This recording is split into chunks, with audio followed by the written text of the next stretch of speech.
उत्तराखंड में नैनीताल के पहाड़ों के ऊपर एक जवान और खूबसूरत लड़की ज्योति एक झोपड़ी में रहती थी। ज्योति काफी अरसे से अकेली थी और उसके पास कोई नहीं था।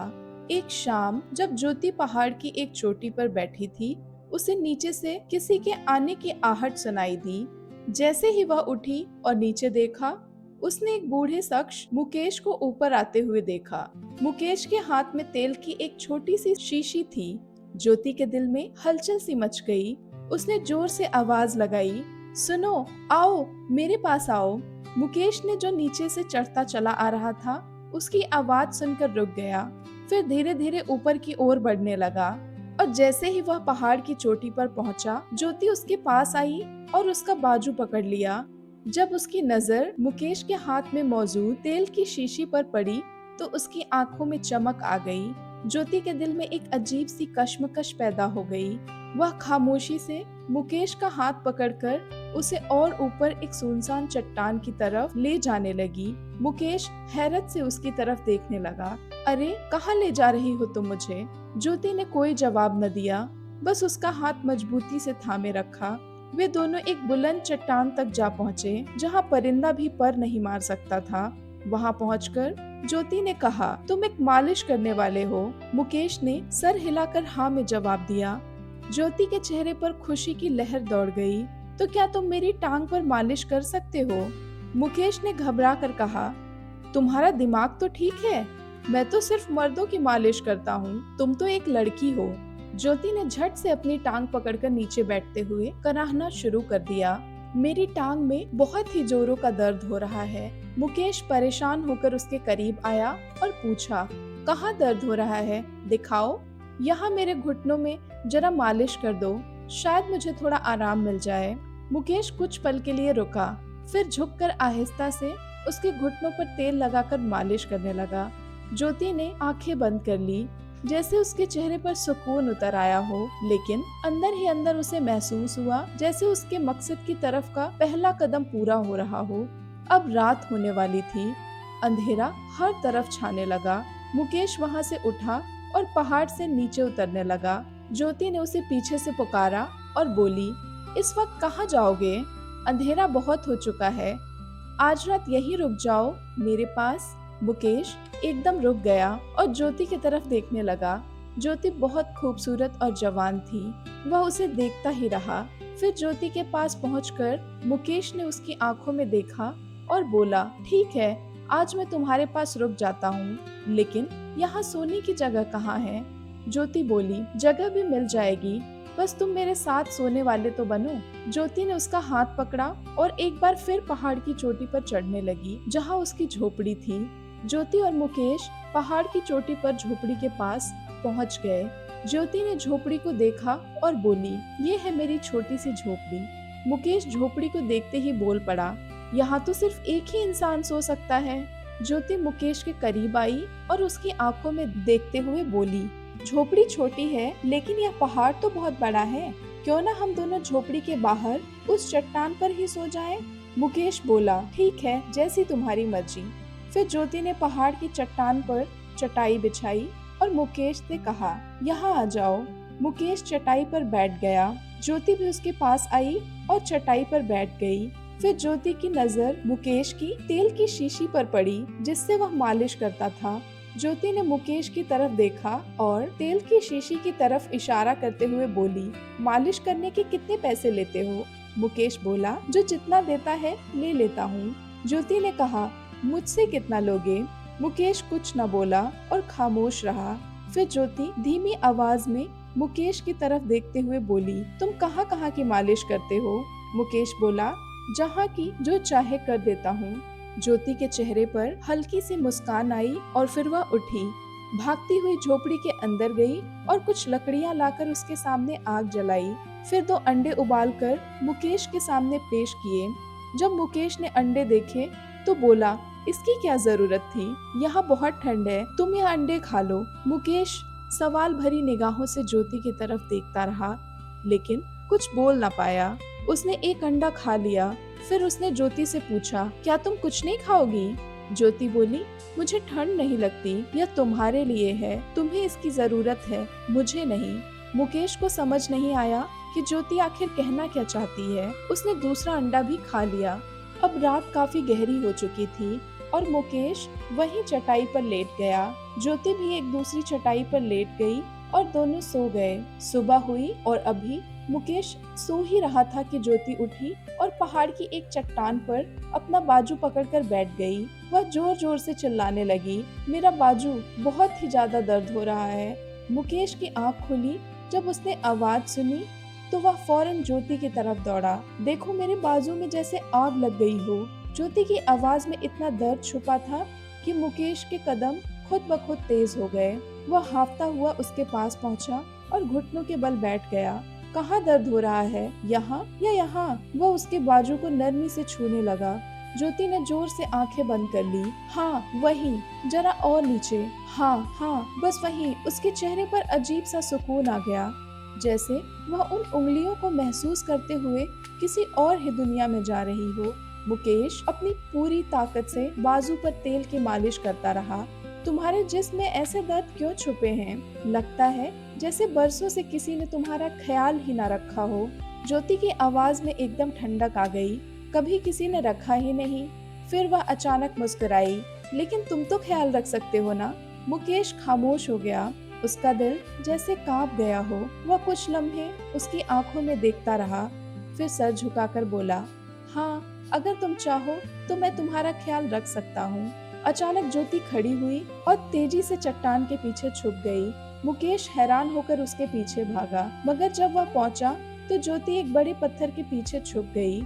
मुकेश ने उसे इधर उधर ढूंढा, फिर उसकी नजर उस पत्थर के पीछे गई जहाँ से ज्योति छुप छुप कर उसे देख रही थी। मुकेश उस जगह की तरफ भागा और बोला, अब यहाँ पर आकर क्यों बैठ गई हो? ज्योति बोली, यह जगह कैसी है? यहाँ हमारे अलावा कोई नहीं है। मुकेश ने हैरानी से कहा, तुम्हारा क्या मतलब है? ज्योति ने दिल ही दिल में कुछ सोचा और फिर कहा, नीचे बैठ जाओ। मुकेश को कुछ समझ नहीं आ रहा था, मगर वह ज्योति के कहने पर नीचे बैठ गया। अब बताओ, क्या इरादा है तुम्हारा? मुकेश हैरानी से ज्योति की तरफ देखने लगा। ज्योति ने बात पलटते हुए कहा, क्या तुम मेरे पास रहोगे या वापस जाओगे? इस बारे में पूछ रही थी। मुकेश कुछ न बोला। कुछ लम्हे दोनों खामोश बैठे रहे। फिर ज्योति उठी और बोली, आओ, आज मैं तुम्हें कुछ खास खिलाती हूँ। तुम मेरे पहले मेहमान हो। मुकेश ने कहा, क्या खिलाओगी? ज्योति ने बोला, तुम देखोगे तो उसे सारी जिंदगी याद रखोगे। वे दोनों झोपड़ी की तरफ बढ़े। पहाड़ की चोटी पर सूरज की किरणें झोपड़ी के सूखे पत्तों से छनकर अंदर आ रही थी। ज्योति ने आग जलाई और इस बार गोश्त का एक छोटा सा टुकड़ा निकाला। मुकेश ने हैरत से पूछा, यह कहाँ से आया? ज्योति ने पलटकर कहा, तुम्हारे आने से पहले भी यहाँ कोई आया था। मुकेश ने थोड़ा चौंक कर कहा, फिर वो कहाँ गया? ज्योति ने मुस्कुरा कर कहा, चला गया वो, नीचे वादी में। मुकेश थोड़ा डर गया, मगर वह कुछ न बोला। कुछ देर बाद खाना तैयार हुआ और दोनों ने बैठकर खाना खाया। अब शाम होने वाली थी और सर्द हवा चलने लगी। ज्योति ने मुकेश का हाथ पकड़ा और उसे एक पथरीले पहाड़ के ऊपर ले गई। ऊपर पहुंचने के बाद ज्योति एक जगह पर बैठ गई और अपना सर पकड़कर बोली, आज तुम मेरे लिए कुछ करोगे? मुकेश ने बोला, बोलो, क्या करना है? ज्योति ने कहा, मेरे सर में बहुत दर्द है, तुम मेरे सर की मालिश कर दो। मुकेश काफी देर सोचता रहा, जैसे वह फैसला नहीं कर पा रहा हो।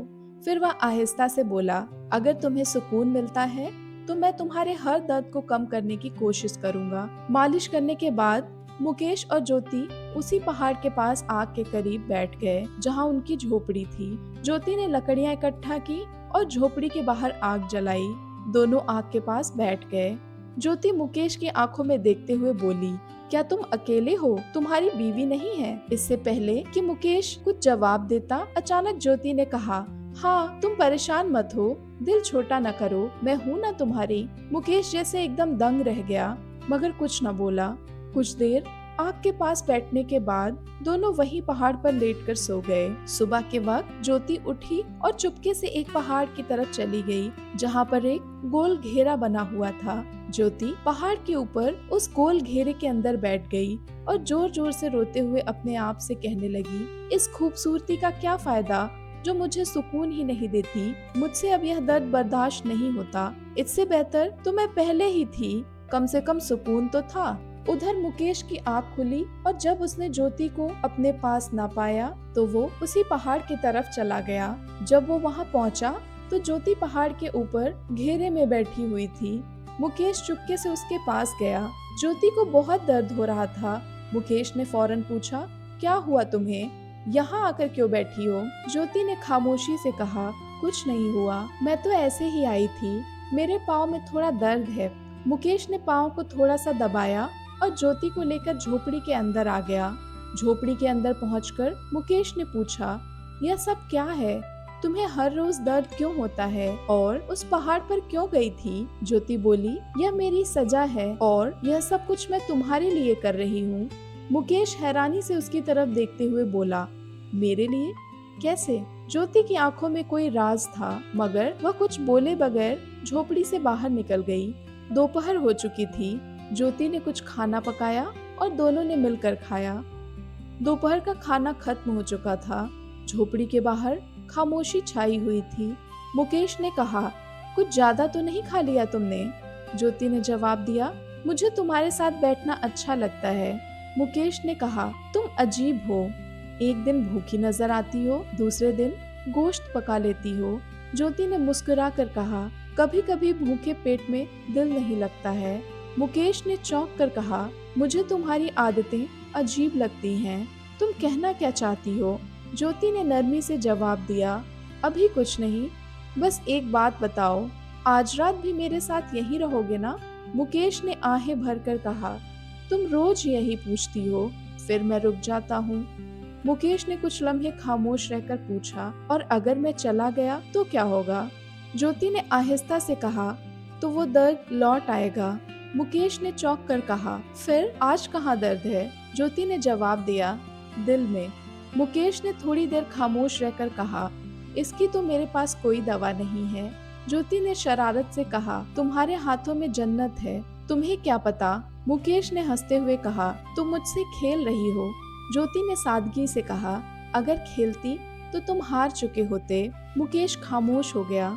ज्योति ने आहिस्ता से कहा, चलो तुम्हें एक ऐसी जगह ले चलती हूँ जो तुमने अभी तक नहीं देखी होगी। मुकेश ने पूछा, कहाँ? ज्योति बोली, पहाड़ की दूसरी तरफ एक छोटी सी खाई है। दोनों पहाड़ के दूसरे हिस्से पर गए। मुकेश ने खाई में झांकते हुए बोला, यहाँ तो अंधेरा है। ज्योति ने धीमी आवाज में कहा, इसीलिए मुझे पसंद है, ना कोई चेहरा, ना कोई आईना। मुकेश ने हैरत से पूछा, यह खाई तुम्हारे लिए है? ज्योति ने जवाब दिया, नहीं। मुकेश बोला, तुम्हारे अंदर बहुत कुछ छुपा है। ज्योति ने आहिस्ता से कहा, और तुम्हारे अंदर बहुत कुछ भूला हुआ है। मुकेश ने सर हिलाकर कहा, मेरी उम्र अब याद रखने की नहीं रही। ज्योति ने थोड़ा झुककर सर उसके कंधे पर रखते हुए कहा, यादें उम्र से नहीं, दिल से होती हैं।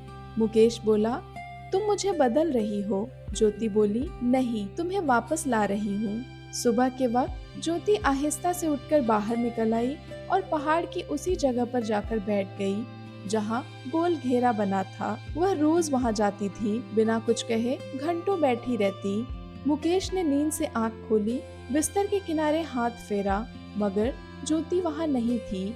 वह फौरन बाहर निकला और उस पहाड़ी दायरे की तरफ बढ़ा। उसके करीब जाकर रुक गया। रोज सुबह यहाँ बैठने की क्या वजह है?